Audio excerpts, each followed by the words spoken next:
Today's video is brought to you by Squarespace, my go-to for building a website and online shop.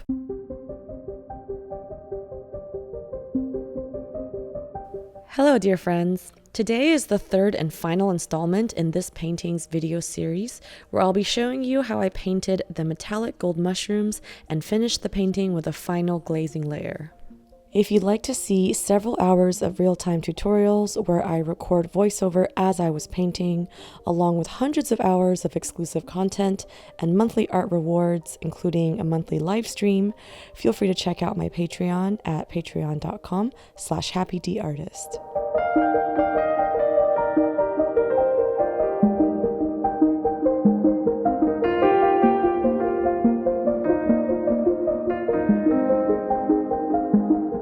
So, a quick recap of the entire piece so far. Due to my usual last-minute procrastination, I was short on time, so I just freehand sketched the block-in using paint and laid down a very rough preliminary wash of neutral earthy colors. Then, 2 days later, after it dried, I started the main color pass, which basically means I was rendering on top of the underpainting, choosing to let it breathe and show through in the thin shadows, and covering up more opaquely in the highlights. I avoided the thick white globs of paint on the mushrooms because they were not fully dry yet, since obviously, the thicker the paint, the longer it takes to dry.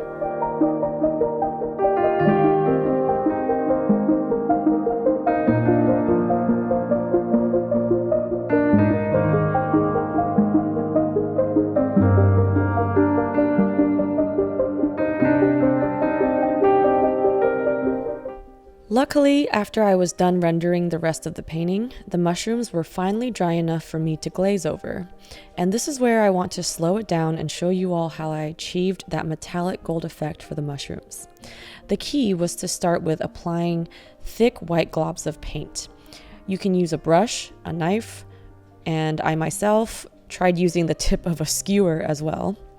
Basically, you want the paint to have a lot of volume and texture so that it dries almost like a mountain landscape with lots of peaks and valleys in the paint. Do not overblend in this step. You want to leave the paint raw and undisturbed. Next, you must wait for it to dry, which can take up to a week or longer, but it's crucial that this paint is confidently dry before you glaze on top of it.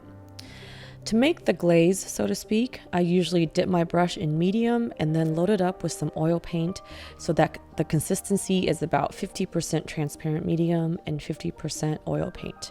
The medium I'm using right now is from Sennelier Green for Oil because it's plant-based and non-toxic.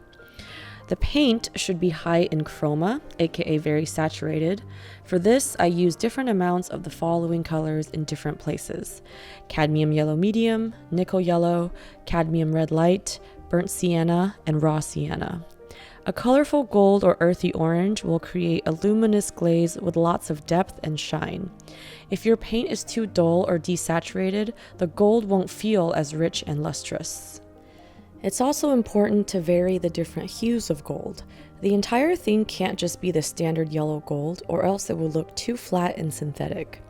So, to make it look organic and natural like an old piece of gold found in the earth, I introduced some brownish orange tones with burnt sienna oil paint, and also added some darker, cooler tones, particularly in the shadows. In the midtones is where I squeezed in the most chromatic yellows and oranges, and in the highlights is where I allowed the cool white paint underneath to shine. When this colorful glaze goes on top of the dried, thick white paint, it lets some of the white poke through underneath. The beauty of this technique is that a lot more colorful paint will collect in the valleys of the texture underneath, while less of the colorful paint sits on the peaks. I can further emphasize this effect by moistening my brush with thinner and gently wiping away the glaze on the peaks of the texture to bring out more of the white paint underneath. This results in a very realistic metallic effect, since the shiniest parts on gold metal will appear almost completely white.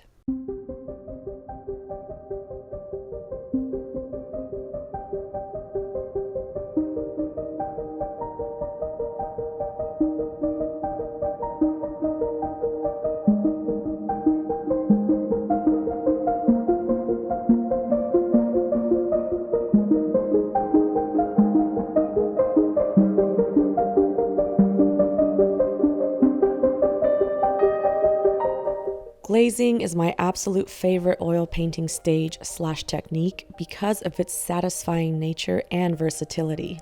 Even though I usually use glazing to smooth out the skin and polish up those last few flaws to carry the painting as close to perfection as possible, I also enjoy moments like these where glazing can be used to create fun lighting and texture effects. Oh, I just love oil painting so much.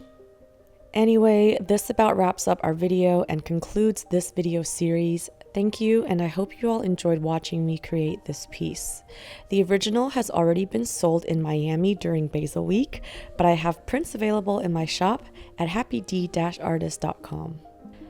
And of course, you guessed it, my eternal never-ending sale is still going on in my shop, so if you'd like 20% off your order of prints and originals, just enter the code HOLIDAY at happyd-artist.com. And if you're interested in learning more about how to paint and draw, I have lots of art educational content on my Patreon page, including exclusive video tutorials, step-by-step photo tutorials, live streams, podcasts, and even surprise art gift boxes. All available at patreon.com/happydartist. I'd love to have you join my Patreon family.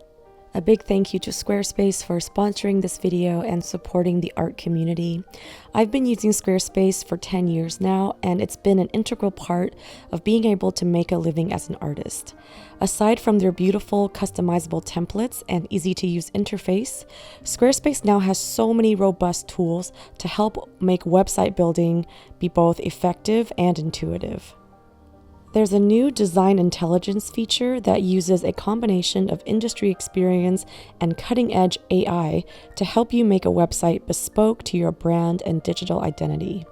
Squarespace takes the intimidation out of setting up an online shop with their intuitive e-commerce platform that accepts every type of payment method you can imagine, all with just a few simple clicks, so you can easily sell your work all around the world. Head to squarespace.com for a free trial, and when you're ready to launch, go to squarespace.com/happydartist to save 10% off your first purchase of a website or domain. Also, if you want to check out more artworks, works in progress, and just random daily artist adventures, feel free to check out my Instagram, and you can follow me at the handle @happydartist.